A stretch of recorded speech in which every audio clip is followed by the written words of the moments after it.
It's a pleasure to have you here. For those that don't know you, can you please give us a short intro? Yeah, I am Harrison, aka Pop Punk on Chain on Twitter.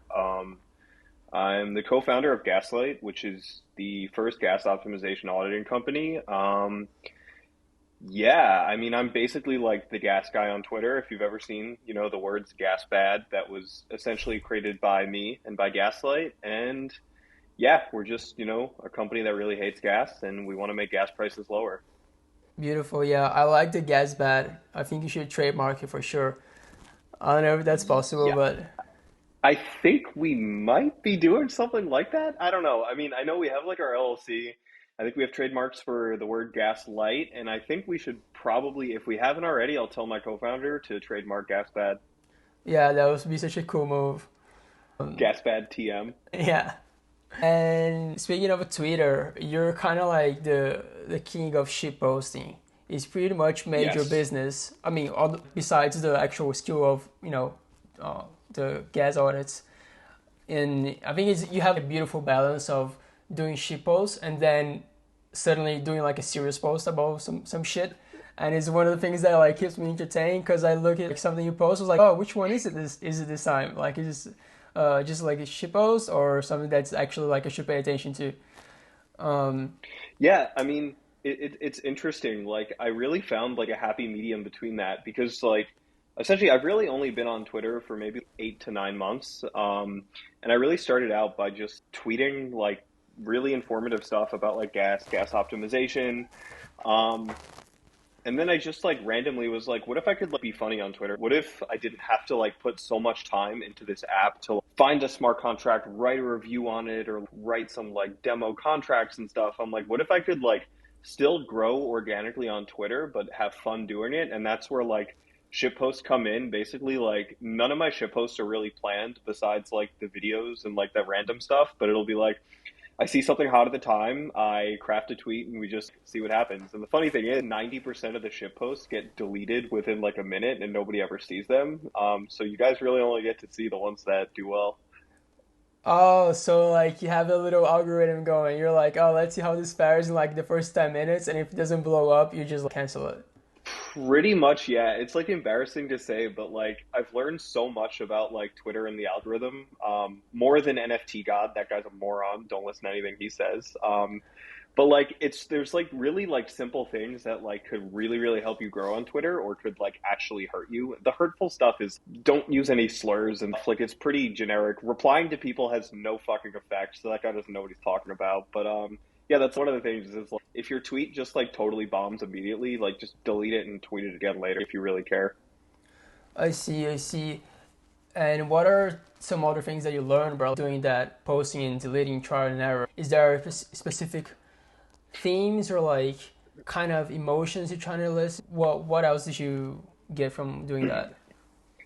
Yeah, I mean, well, there's also like little other things. Like for some reason, if you tag a bunch of people in a tweet, like it doesn't do well and stuff. And like when I joined Twitter, I really didn't give a shit about like the algorithm growth engagement. And for the most part, it's not like the top of my priorities, but like I'm starting to realize that like I'm building a company, like I have a really crazy like brand presence and like I'm trying to build like the Gaslight brand as well as the Pop Punk on Chain brand, which is so like hand in hand with Gaslight that I unfortunately kind of do have to care about presence on Twitter because at the end of the day, like every single customer that Gaslight has ever had has come from someone just DMing me on Twitter. Like they see my tweet, they DM me, they're like, hey, do you want to work together? Like Gaslight doesn't have anyone doing like outreach. We don't have a BD person. So like I hate it, but like Twitter is really important and is unfortunately like a massive part of my job at Gaslight. Yeah, no, that makes sense. I mean, it is advertising, right? Like at the end of the day, Yeah. it's advertising, whether you're paying it with VD people or if you're paying it like, taking a little extra of your time and crafting, posts that are going to get engagement. Which brings me to something else that's like, do these posts, they come naturally to you or is like something you put some thought into it and kind of have, as you say, trial and error? hmm I mean, I would say for the most part, unless it's one of the things where like I edit like a video with a lady dancing or something, like pretty much every shitpost is just I think about it like instantly and tweet it, and it either does well or it doesn't.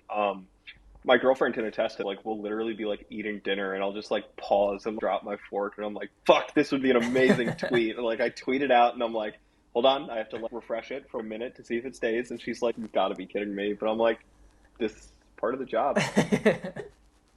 Yeah, no, that makes sense. I imagine she doesn't love that too much. No, she hates it. Yeah, dude, I can relate to that. Yeah, that's funny though. And how do you stay afloat of what's going on? Are you constantly on Twitter, just like scrolling through, making, just staying up to date to whatever's going on? Yeah, I mean, I'm definitely like the whole like people in Web3 are terminally online is so fucking true, unfortunately. Like I pretty much have a tab of Twitter open on my monitor, like at all times, always like just seeing stuff like scroll by. Because I think it's important too, is I'm a founder. I want to see what other companies, what other founders, if they're raising money, if they're building new stuff, if there's new exploits, new libraries and stuff, and just like generally like I want to know if some random current event happens because maybe I could use it in a way like educate in terms of like gas optimization or security, or it's like, can I ship post and build more of a brand for my company on it? So it's like I'm pretty much unfortunately looking at Twitter all day. And how do you manage to stay focused while you're doing that? Because for me, it doesn't work very well. Like I either look at Twitter or do some actual work. I can't really. I just have casually a tab open like that. Yeah, I mean, I think I've gotten really good at multitasking between fully like auditing or writing Solidity and doing Twitter. Um, for me, like it's definitely it's my brain is wired in like a different way with Twitter where it's like I really don't use Twitter for pleasure. Like for me, Twitter is work. Like I've built the entire company through Twitter. I'm going to continue to build the company through Twitter. So it's like if I'm on Twitter, yeah, I'm like shit posting and reading funny shit, but it's also Twitter's such a core component of like what made Gaslight what it is. Like, I really don't see it as being unproductive. Yeah, that makes sense, and it's definitely true. It's like any other tool that can grow your business. And if what advice would you give for a founder trying to leverage Twitter to grow its own project or its own company? How do you think they could approach it? Yeah, I mean, I would definitely say that like I had never really used social media like before I got into Web3. Deleted my Facebook when I was in like eighth grade. Had an Instagram, basically never posted on it.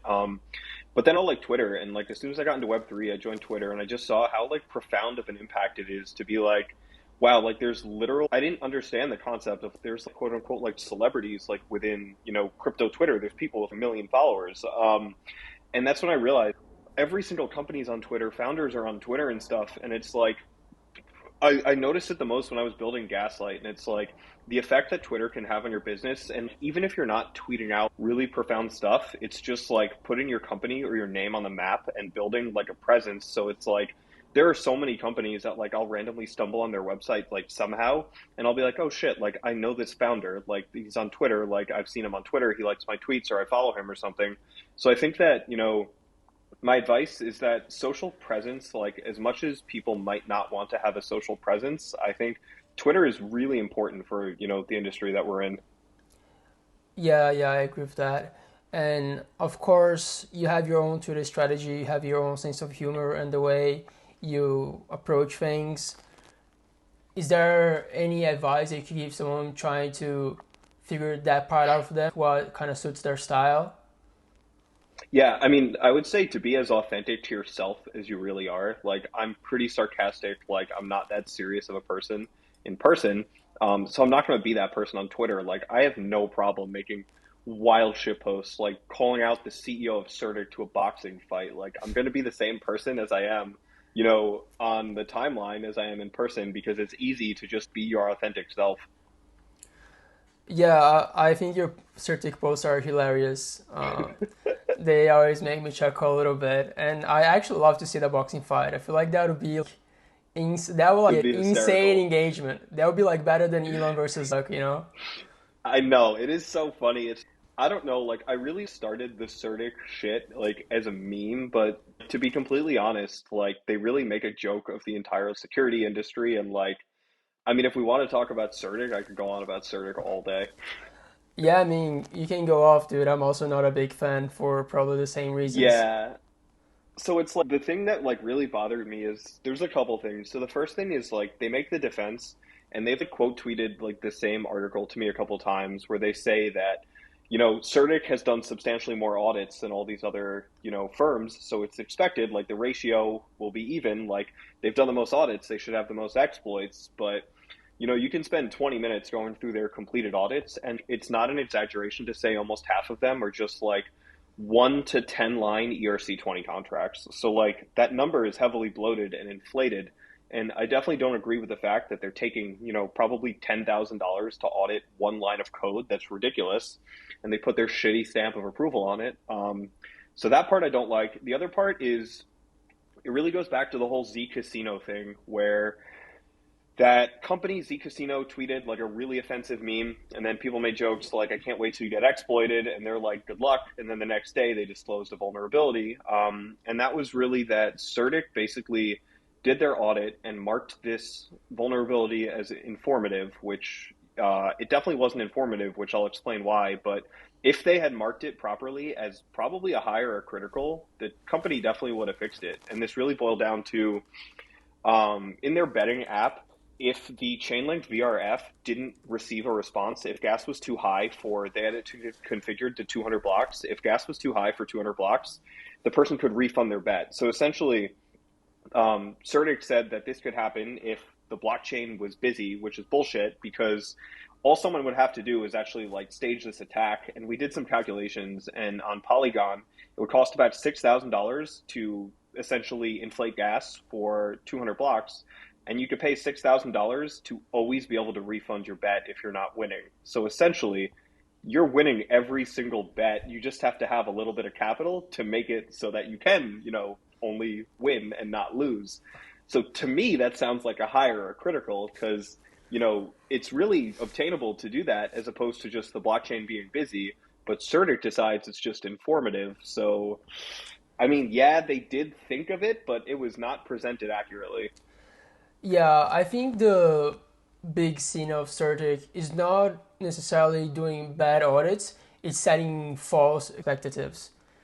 Because Yeah, not totally. everyone is gonna be the best at auditing, and if you communicate like, hey, I'm gonna try to do my best, but I'm not the best in the business, or like don't expect this to like really foolproof your contract.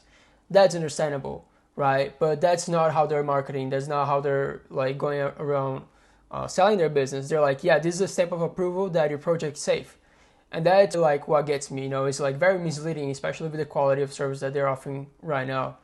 So hopefully Yeah, it's they, tough, and it's the fact like they're the biggest, like they have the biggest presence, the biggest name. I think most of their followers are probably botted, to be completely honest. That's my opinion. But you know, they're the biggest name. They've done the most amount of audits. People aren't doing research to see that these audits probably take them 4 minutes to audit an ERC 20 with no logic.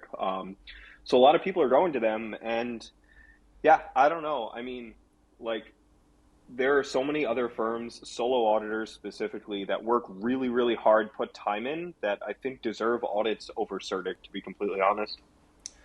yeah, I agree. I mean, I'm always open for people to change their minds, and maybe Certic gets enough consequences from all the mishandling of services they've been doing that they change their ways. But right now, I wouldn't recommend it at all to anyone. I feel like it's just dangerous. Yeah, and I think that Owen Thurm from Guardian Audits has phrased it really well. He's basically said that they essentially like software as a service. They like SaaSified their audits to a point now where like it's unmaintainable to do it like solo and manual, and that's why everyone just assumes that like these are, you know, AI audits or like GPT audits or something. It's because like they're doing like 10 audits a day, and the fact that they have their whole like Certic alerts in view and stuff, and it's just like they really scaled it too quickly. They grew too quickly, and you know, the quality is suffering, in my opinion. Yeah, yeah, I agree. Let's hope that they improve, and hopefully that changes sometime in the future. Yeah, And I mean, I'd love to see that. Like, I don't give them shit for no reason. Like, it's not like, oh, ha ha ha, it's a meme to give Certic shit. It's like I give them shit because they deserve it. yeah, no, I agree. I agree 100%. And do you have any sort of strong opinions about something else in the space that like you like very passionate about as well? Yeah, I mean, I think that's something that has I've been actually discussing with people recently is that, these competitive audits, like these platforms like C4A, Sherlock and stuff, they're getting really, really popular. They're doing huge audits. And obviously, like, I want to preface what I'm saying with the fact that security is always the most important thing. Like, being secure is much more important than being gas efficient. I want to get that out of the way. But, like, some of these protocols just don't seem to give a flying fuck about gas. Like, you're seeing like a $1.1 million audit for ZK Sync, and I think it's like $7,300 on gas, or like specifically, I think I saw Lens Protocol did $90,000 and $0 on gas. And I just think that like gas is really important. And I'd like to see more people just take it like a little bit more seriously, to be honest. And I think that's because we don't have like much longevity for most projects, at least at the moment. That just let's just get this Mm. thing out, see how it does, rather than just being like, okay, lots of people are going to be using this, and if they can spend either like $100 per transaction or like 10, but we don't care at this point. Yeah, that's sort of the thing. And I mean, I think it's just going to take like me being more vocal on Twitter, Gaslight, obviously blowing up more. And once these competitors, like once we actually have real competitors, like auditing firms also offer like full gas audits and stuff, I think things will change. But it's sort of the thing where it's like a company with really, really bad gas, like it really hurts their reputation. If we think about in the early days of Blur when they launched, like people were doing these comparisons and Blur was like three times the price of OpenSea. And you go to look at an NFT, and it's like, I don't want to spend $25 in gas to buy an NFT. And I know, like, even really before I got into like actually writing Solidity, I would see, I'm like, why is this transaction so expensive, like on MetaMask or whatever? And yeah, I mean, it's definitely early. Like, I really only quote unquote created the gas audit like 4 or 5 months ago, but I'm really excited to just continue to go like full steam ahead. And, the end goal for everything has always been like, it's expected that you do a gas audit and a security audit before you deploy your contracts. Yeah, yeah. I think that's the only way to go about it. And that can be a bit challenging, right? Because there's a sweet spot between security and gas optimizations. Like you don't want to be too optimized because that's going to introduce a lot of bugs. But then if you're like too careless about it, then you're needlessly wasting a bunch of gas. So how do you find that sweet spot? Yeah. So, I mean, the sweet spot for us in terms of our audits is we really never introduce Yule. And it's because most of the companies that come to us and reach out and care about their gas consumption and just don't really know how to handle it, they don't have Yule. And it's either they don't want Yule because their auditors don't like to look at Yule, their audit is more expensive if there's Yule, or, they just don't know how to write Yule. So the real big misconception, there's two misconceptions really between, with these gas optimization audits that we do because they're so new. And I feel like a broken record talking about it. The first one is you make the code unreadable. And like I said, we're not going in, we're not writing everything in Yule. In many cases, our optimized code, the logic is actually much clearer for you to look at because we're usually removing extraneous lines of code. We're really simplifying logic, so there's as few, opcodes that are, going on in the background. So most of the time, our optimized code is clearer to read and easier to understand the logic. And the second thing is that, we're introducing security vulnerabilities. And as I've said 100 times on Twitter, is that I hold security to a much higher degree than I do gas. Like, it's more important to be safe than to save money. We're not going in and removing require states. Like, let's say you previously had a check to make sure that your array lengths were the same. I'm not going in there and I'm like, ah, ha, ha, ha, this costs this many gas units. I'm going to remove it. We're really, really careful with our optimizations, and we'll even update like test cases for you in the cases that like things change. But most of the time, we're not changing function parameters. Your unit tests aren't changing, and we're really not changing any logic. We're just making changes for the sake of like safely decreasing gas. So how does an engagement look like from the start? Do you guys do first a scoping phase to kind of get a feel of how much you can save on gas? Can you run me through how does that look like? Yeah, yeah, yeah. So basically, everything starts with someone comes inbound to us. The first things that we like to do is go over first and foremost. we usually try and hop on a call, but sometimes people don't want to get on calls. But the first thing is always, when is your deadline? Like, what's the time you're trying to target? Because we've had people come to us and they're like, we want to deploy the contracts like tonight. Can you do an audit in the next couple hours? So timeline is really important. And then the most important thing is we'll hop on a call. We'll talk about like kind of what their protocol does, what do they think the pain points are right now in terms of gas consumption, and then we'll review their code base and basically we'll go through the entire thing, whether it's one contract or 10,000 lines of code. And we're super transparent because we want to make sure that there's actually gas for us to optimize before, we have you pay us because, it's not going to be an enjoyable experience if pay us $50,000 and we optimize 1% of your code or whatever, like we decrease gas consumption by 1%.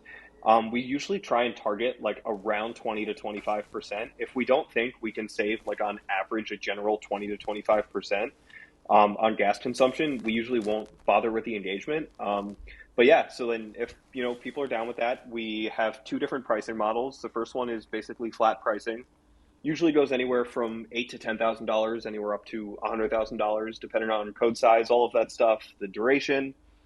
And then the other pricing model is kind of influenced by Owen Thurm with his pay per vulnerability. We do a performance-based pricing where we'll give you a base price for the audit that essentially just covers our time. And then it's tiered pricing. So if we can save, 20% average across all contracts, you pay us this much more, 25%, this much more.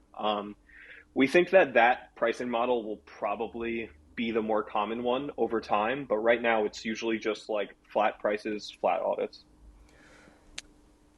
Yeah, that the paper vulnerability or less, I guess, pay per gas savings is Yeah. a very enticing models from the value perspective that it provides to the project if done right, right? Of course, there can be some kind of misalignment, so I don't think it's for everyone, but if someone is trying to find those trade-offs, like from being too heavily optimized and not being secure enough, how do you think they can go about doing that? Do you think it's worth for companies to have like an internal optimizer?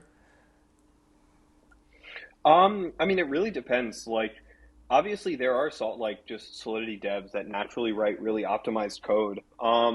But it is definitely interesting to have these trade-offs. Like, I don't think you should. One of the biggest things, basically, like with sort of writing optimized contracts, that I've noticed a lot of people will start to leave out. And even I'm guilty of it with really the Gaslite drop contract is if you're, like the way that we wrote Gaslite drop essentially. Um, we really piggyback on the DApp itself to do a lot of input validation, and that's intentional. Like we are very, clear to like just use the DApp or whatever, because if your arrays are misordered or if amounts don't sum to the correct amount, obviously like we removed those checks intentionally because we wanted to build a hyper optimized contract. That was the main goal. But for people that are doing that, like in their just straight up daily protocols, like day to day, like if you have things where it's like, oh, someone can call the contract directly and get different functionality than if they went through our website, I think that's definitely not good. Um, and yeah, it's really just the fact where it's like get your code as secure as possible and then go to optimize, but then also be secure afterwards. So the way that we like to do it is essentially we encourage people to do the gas audit with us before the security audit. And then they'll go through their security audit after our gas audit. And then our pricing basically includes, we'll look at the code after you make any security changes to make sure that we're really not going to make any more changes for you, but we just want to make sure that like the way that you approached any like the security vulnerability mitigations didn't like rapidly increase gas somewhere else.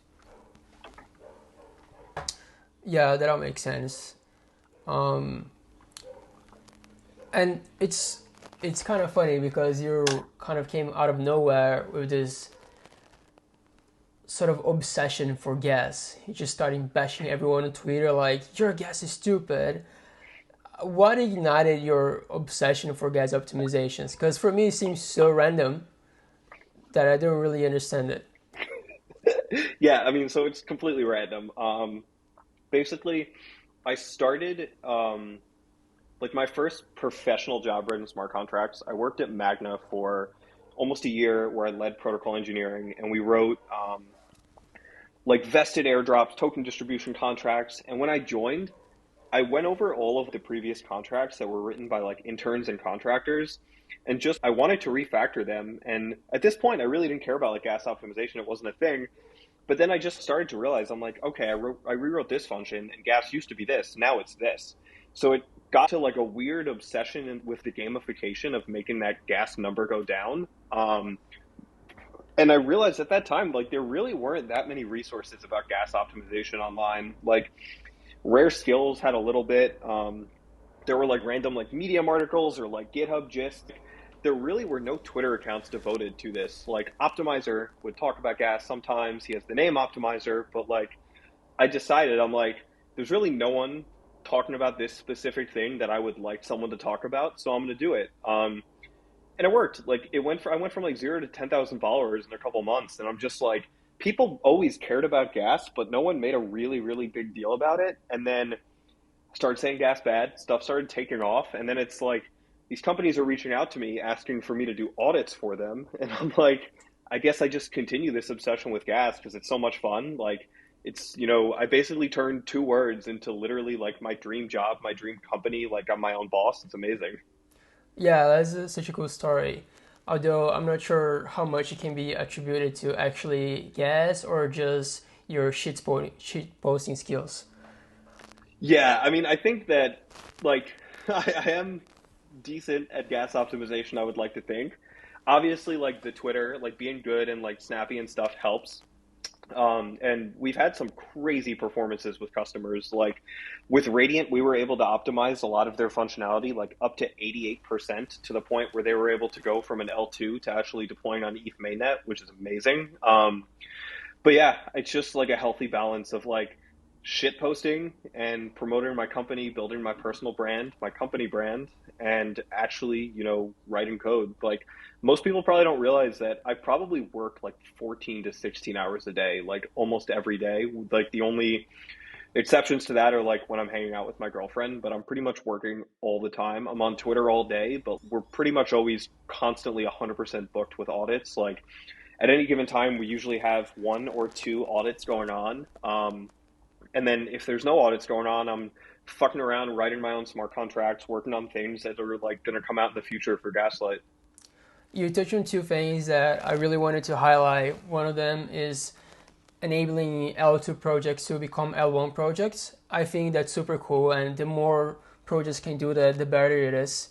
And I have the intuition that there's a lot more projects that could actually be feasible on L1 if they took the patience to have a gas audit or like actually look into it. Yeah, totally. That's really so. Most of our biggest customers have been on L2s. There's the whole meme, gas doesn't matter on an L2, blah, blah, blah, blah, blah. But there's really three things that we optimize for on an L2. The first one is obviously transactions could be more expensive on an L2. If you're batching stuff and say you're minting 1,000 NFTs in a transaction, yes, Polygon will be cheaper than ETH mainnet, but those prices can still stack up. So the first thing we do is that we optimize as if it's an L1 for transaction costs, basically compute costs. And call data, obviously, is expensive on an L2. The second one is these L2s, they still have 30 million gas units per block. So the optimization we do there, essentially, we call it it's compute or transaction computation optimization.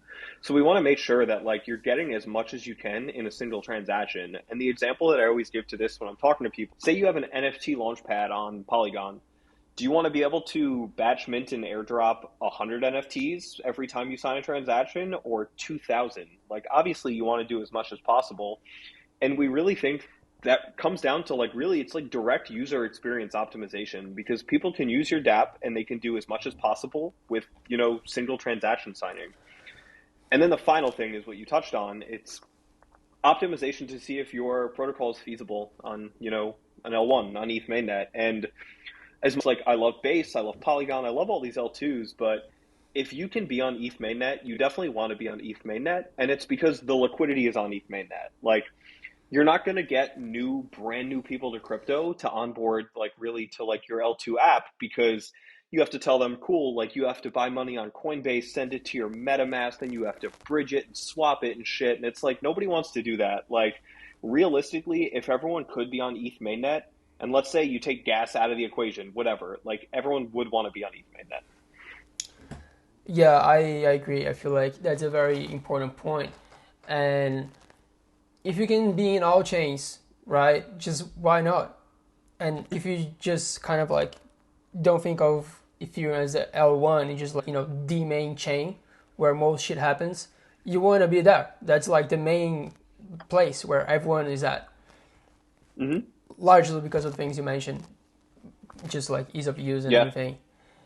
And while you're, I mean, I guess you're not currently developing many things at the moment, but when you are, what is your process to develop gas optimized things? Do you usually just the first run and just make it work, and then you do a second pass looking for gas optimizations? Do you have optimizations in mind from the first pass? How do you do it, and how do you recommend people to do it? Yeah. I mean, so like for me, like I'm not going to write a smart contract and on the first go it's going to be as gas efficient as possible. That's just not going to happen. So my first pass, my first time that I write a smart contract, it'll be pretty optimized. I'm obviously like taking a lot of things into account, like right off the bat, like struct packing, caching any variables when necessary, unchecked addition and subtraction, whatever when necessary. And then, after it works and it's decently optimized off the first, write and it works, I write tests and stuff. Then I go for the optimization of the benchmarks and I look at it way deeper, where I'm doing like benchmarking, and seeing, okay, is this as cheap as it can be? Obviously, like I know the big like contracts that I write and I release, they're all fully assembly, but it's really rare that I write assembly day to day. I just, there's really no need to write assembly every single day. So most of my contracts are written in Solidity unless something really needs to be hyper optimized. And to be completely honest, assembly really just feels like a flex most of the time. There are cases where it's super useful, but I think that you can still write really efficient Solidity. But yeah, so it really just boils down to restated. It's the first write, I try and make it decently optimized, and then I write tests, and then I benchmark, and then I go for these more, deeper optimizations. Yeah, that makes sense. And is there an area where you think people would be surprised, where you see a lot of gas benefits? Yeah, I think one of the biggest things that's like now finally starting to get more and more traction with not just like cracked devs at companies is everyone like should use Solidity libraries now that it's been audited. Solidity is unbelievable. Like the work that Optimizer has put into that, we really don't deserve him like in this community. Like the work that he did literally for free is wild. And there are so many crazy things where like an example that I've used recently was basically like his libmap library. Essentially, you can save like up to 70% gas like in bulk if you're storing like addresses to timestamps, like a mapping of that. If you use like a Solidity libmap, you can save like 70% gas. And then the other thing, which I literally sound like a broken record with this, but if you have a for loop, make sure that everything that's going on in your for loop needs to happen every loop iteration. Like the amount of times still every single day that I say this, where like people are doing a super expensive function call to like a view function or something, but in their for loop, with static data, which means they could just calculate this one time before the loop and they're doing it every single loop iteration. Like it sounds like common sense, but a lot of people just glance over that when they're writing their contracts. And it's like, I would say the biggest gas optimizations we find in these contracts is just people not realizing that they're computing something over and over and over, essentially n many times when they can only do it once. Yeah, I think a lot of that stems from devs that have had a lot of experience in Web 2 and are maybe very senior in Web 2, have been writing Web 2 their whole lives, and they just kind of bring those same habits to Solidity, which is not the same playing field at all. It's one of those habits that's hard to get rid of, but with enough time, Yeah. eventually. No, I fully agree with you that I think like after learning and getting really good at Solidity, I still write Python like maybe a couple times a month, just like for personal things, for scripts and stuff. But I think learning Solidity even made my Python like nicer, like more concise and stuff, because I'm like remembering these things and I'll be like, oh, I better make sure to cache that value and not call it every single time or stuff like that, where like it literally doesn't fucking matter in Python, but it's just, I think just hyper focusing on gas optimization and Solidity has made all of my other really programming habits just so much more optimized, even if they don't need to be. Yeah, I'm starting to believe that Solidity might actually be one of the best first programming languages. It's like one of the few languages that you can see your work in real time day one, right? You can like Hmm. if you let's say you just follow a tutorial, day one you can deploy a contract and people can use it. And it's Hmm. like it's real money that people are using and it's pretty easy to deploy as well. Like it's not some Haskell or even Rust kind of thing. So I think more people should maybe learn to program through Solidity. I think that'll benefit everyone in the long run. I think so. And I think, I mean, the thing that, like, for me personally, that I just love about Solidity is the fact that the concept of gas, like, if you write really good code, like, you can very easily know if your code is really good. If you're doing the exact same thing as someone else, but yours costs half the price. Like, I love that fact. And I love that it's like, you've never really had to care that much about like memory management and like a random Python script or something like that. But that's why it's really, really important for Solidity and like, writing smart contracts is like gas exists and you can very easily gauge like how well you're doing based on that. Yeah, and I think it's cool as well because it gives you a very tangible context for managing memory and storage and all that kind of things. Whereas I think in the other languages, it is kind of abstract. Oh, this is this thing in memory and there's this thing in storage. And if you're just learning, you don't even like, why do I care, Hmm. right? But when you're dealing with smart contracts, it's obvious why you should care because otherwise, instead of spending 20 cents, you're going to spend $200, and that's not good, right? Exactly, yeah. It's really interesting to think that it's like you could write a loop poorly without even realizing, and you could run it, and your loop could be like $1,000 or $5,000 for one transaction. Where I love that because that's why it's so interesting. And I think it would be fun to like really go back and be a beginner again and learn gas optimization concepts like early on, which is why I like Patrick Collins in his new 27-hour course. Like he really teaches a lot of like gas optimization concepts super early on. Obviously, like I don't want your first contracts to be Yule. I don't want you to be like hyper focused on gas like me from the beginning.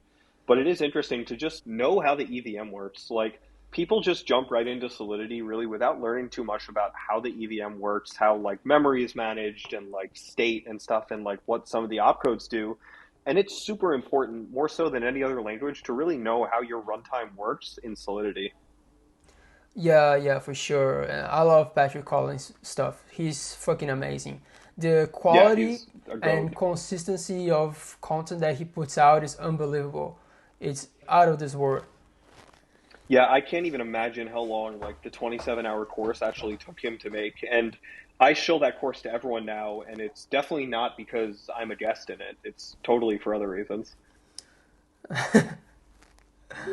Uh, I mean, it's all for free, right? So, Yeah, totally free. Yeah. He's crazy. The dude is insane. yeah, which is something I'm really keen on because there's, a few different paid courses at the moment, but I think it's so counterproductive to do a paid course on smart contract security because if you're trying to learn, obviously you don't have the money yet. Secondly, you're like security is the kind of thing that we need everyone else to be the best at as soon as possible. Hmm. So I know if you really want people to do it, you would just fucking release it, right? I don't think it's the kind of thing that people would be more incentivized to learn if they pay. There's this argument, right? If you assign a value to it, it becomes more. It's perceived as more valuable, and more people are likely to try and do it. But for security, I highly Yeah. disagree. Yeah, I mean, I think I've been pretty outspoken on Twitter as well about, paid courses in this space. I personally, like, I'm super against paid courses. Like, it really hurts if you go on Udemy and just search like Solidity course, there'll be like a 45-minute course, and at the end, it like the final chapter is called like Solidity Mastery, and I think like they're just misleading and people trying to make money. Like, you're not going to master Solidity in 45 minutes, and I don't know. I mean. there's really an endless faucet of free information, and basically an unlimited amount of information for every topic really in this industry. And I think you can learn anything for free. Like I learned all of this random shit for free, and I think anybody else can too.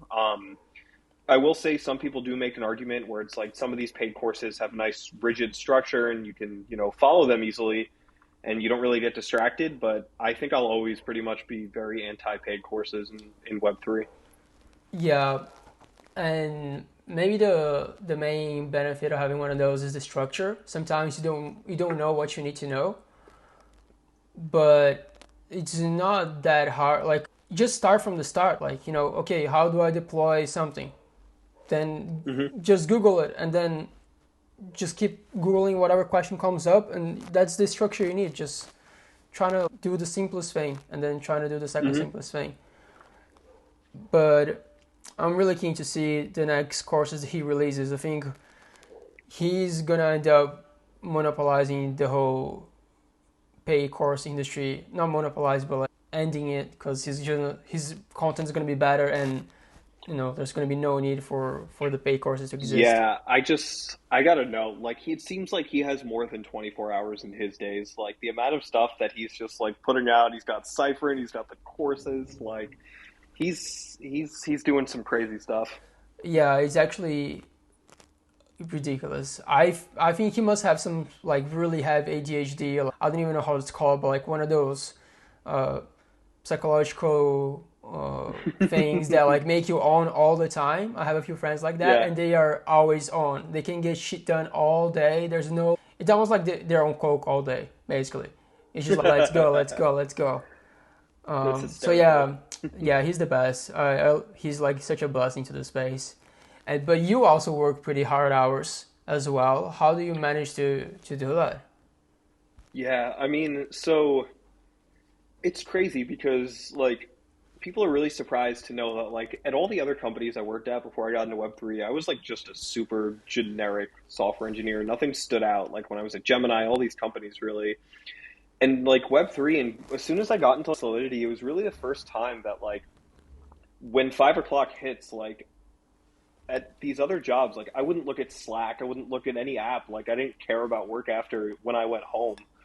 But it's like with Solidity and gas optimization and just blockchain in general, like I'm so infatuated with this, industry in this space. And like I've met some of my closest friends now in the past couple of years through this space. And it's like I just really, really fucking enjoy what I do day to day. And I'm basically always on. Like when I like nothing really feels like work, like with Gaslight. Like it literally feels like I wake up every morning, I get to just like fuck around and have a company with my best friend and we get paid to have fun. Like I love it. Yeah, that's cool as. So how does a day in the life of Harrison looks like?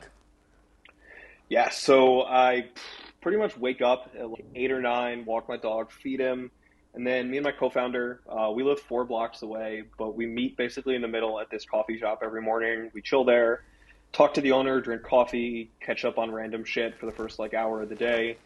Then basically we come to back to my apartment. I have a basically a 2 floor apartment, and the bottom floor is our office. We have a setup here, and it's pretty much audits all day. Basically work on shit until lunch.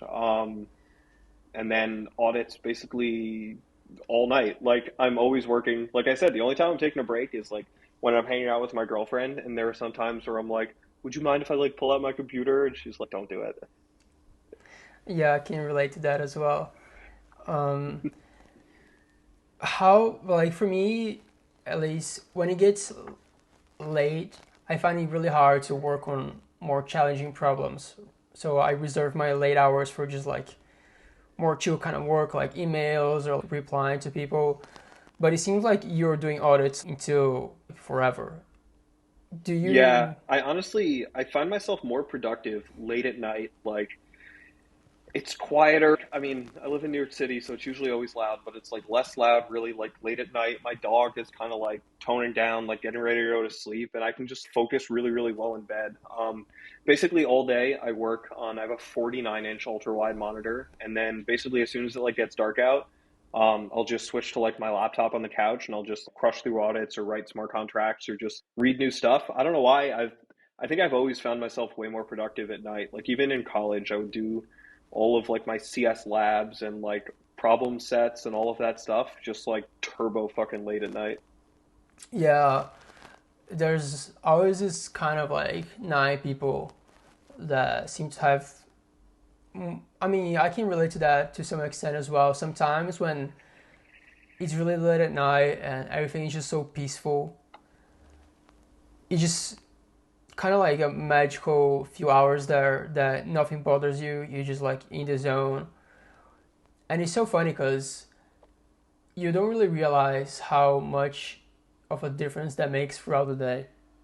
Just like street noises, just Hmm. things that you don't even know that are going on, but when they quiet down and out and you feel like how peaceful it is, it just makes everything so much effortless when you're trying to really focus on one thing. Yeah, and it's really like at night I can be a lot more like basically uninterrupted. Like once my dog like basically falls asleep, I don't have to walk him till the morning. So like I have just this uninterrupted like couple hours like before I go to bed after him where it's like I can focus, there's no distractions, there's no interruptions, and I can do what some people could probably would take them 8 hours. I can do it in like 3 hours if it's nighttime. Yeah, no, there's something that definitely to deep work. You can accomplish so much when you're totally focused and your mind is just obsessed with this one thing. It's almost like you're in the code, like you're just Yeah, in it. totally. So I know you had some interns or one intern a while ago. How did that go? And how did you train him up or her? Yeah, so that process was super fun. So I basically tweeted out one day, I was like, what if we hired an intern with absolutely zero experience? Would anybody be interested in that? And it fucking blew up. Like, we had an application period open for a couple days and we got like almost 400 people apply for it. We did this whole process, like narrowing it down, and then we chose Eliza, and she was our intern for the summer. She actually ended last week, and it was a lot of fun because she really didn't have any experience with Solidity. It was definitely a learning experience for me too. I'm not just teaching someone Solidity, like I'm teaching them gas optimization from zero. So it's like I might be teaching her things to look at in smart contracts that she doesn't even fucking understand because she doesn't know Solidity yet. So it's like a lot on her to be learning on the side, and I think it was definitely fun. It wasn't a process where like I couldn't sit in like a Slack huddle with her for 8 hours a day because it'd be overwhelming. So we do an hour or two in the morning, and then a lot of it was really like we were paying her to keep her on a track to study on her own. Like I was going over previous gas audits, I was doing new gas audits with her, but we were keeping her motivated and paying her to like study Solidity, learn how to write smart contracts and stuff, and it was super fun, and I think that we're definitely going to do it now. We want to do it 4 times a year. We want to have a spring, summer, fall, and winter intern at Gaslight, like at all times. That's super cool. And did she have any coding experience beforehand? What kind of level was So she? she's in college. I think she's a senior in college now, studying computer science, but no experience really with Solidity. I think for future interns, we'll probably take someone in the future that actually like maybe understands Solidity, just because I just wanted to see could I do it? Could I take someone from no experience to learning how to gas audit? But it's definitely super fun, and it's something that I think we're always going to have. I think Gaslight will always have interns now. Yeah, and I feel like it helps you too in a way, right? Because you're refining your knowledge because when you need to transfer knowledge, you really need to refine your understanding of how those things work in your head so you can Hmm. pass it on like in the most digestible manner. So I feel like you definitely got out of it a lot as well, I imagine. Totally, yeah. I think that, I mean, I was learning myself just by teaching her, so I think that was great. Yeah, I think if any other founders have some spare time, that could be really cool for the space in general. Totally. And what kind of advice would you give someone that doesn't have Harrison to coach him to become a gas wizard? How do you think they could approach to build that sort of skill set? Yeah, I mean, so I will say I've been like slowly working on it for the like the past like couple months. Basically like a gas optimization course like 0 to 1, like how to do a gas audit. I think in the interim, Rare Skills posted like the gas optimization book or whatever, with a lot of like really interesting stuff. But I really want to attack it at a more general level, like where it's basically going over like the exact things that I see in gas audits, like the things that you'll see if you do a gas audit yourself, like things to look out for, because there are these people saying, "Oh, I can write your entire smart contract and you will boom, it's optimized." People don't fucking want that. Like, you need to know to how to like look at a protocol and see like the way that they've implemented it. Like, how can you optimize it in a way where they're not going to look at it after and be like, "What the fuck is this?"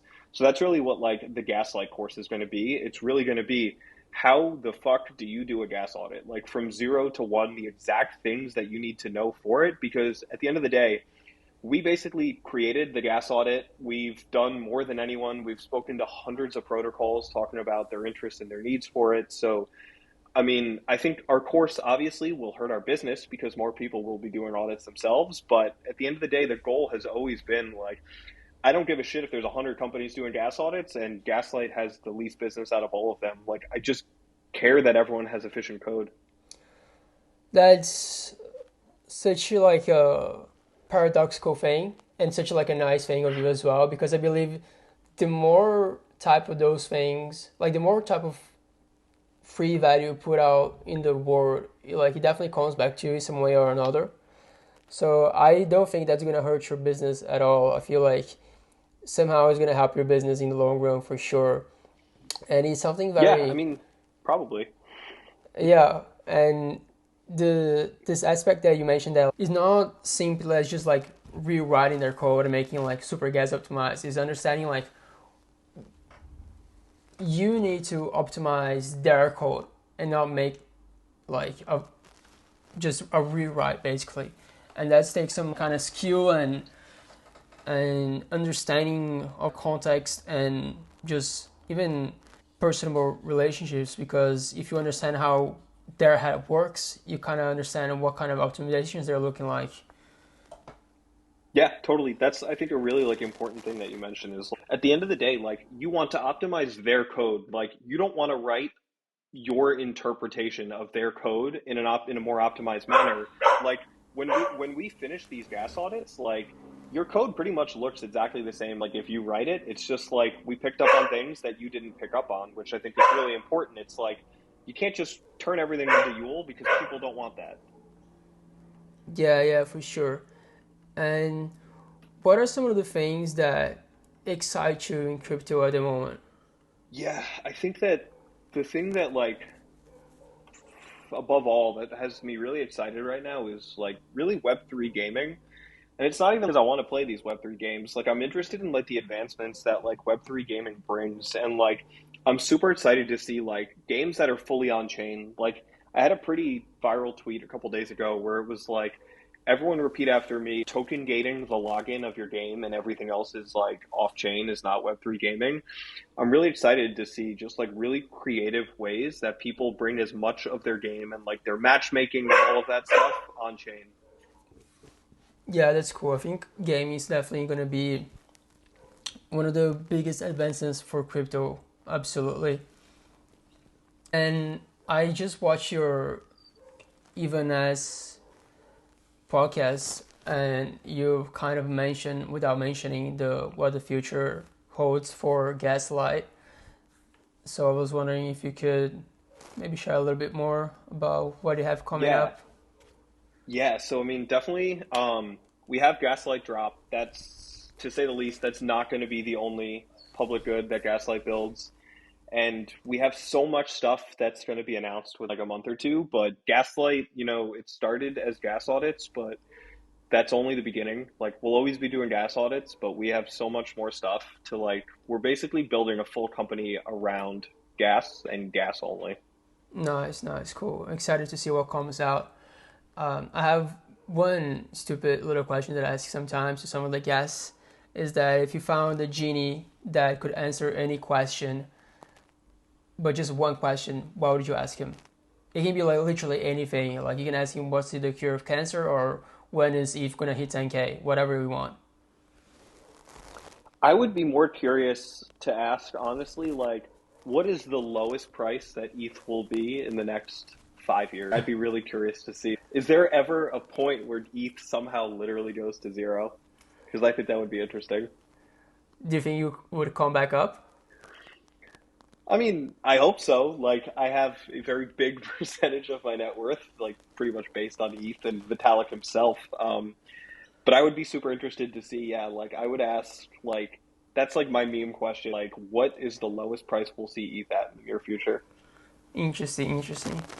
Um, yeah, I don't think if it's gonna go to anywhere near zero. I feel like we've reached like a point of no return at this We size. hope. We can only hope. Yeah, I mean, like who the fuck knows, right? There's always things. Shit happens. Shit happens, Yeah. especially in crypto. But I'm very optimistic. I feel like we are at the stage that things are starting to kind of like slowly turn into the crypto's way, where people are realizing that the current traditional system is fucked up. We've seen like all those bank failures, and if shit like this keeps happening, which I think it's inevitable to happen, it's just like part of the system. Slowly, as the new generation comes and takes power, the more efficient crypto ways are gonna take over. If maybe sooner rather than later. Yeah, that was fucking beautiful.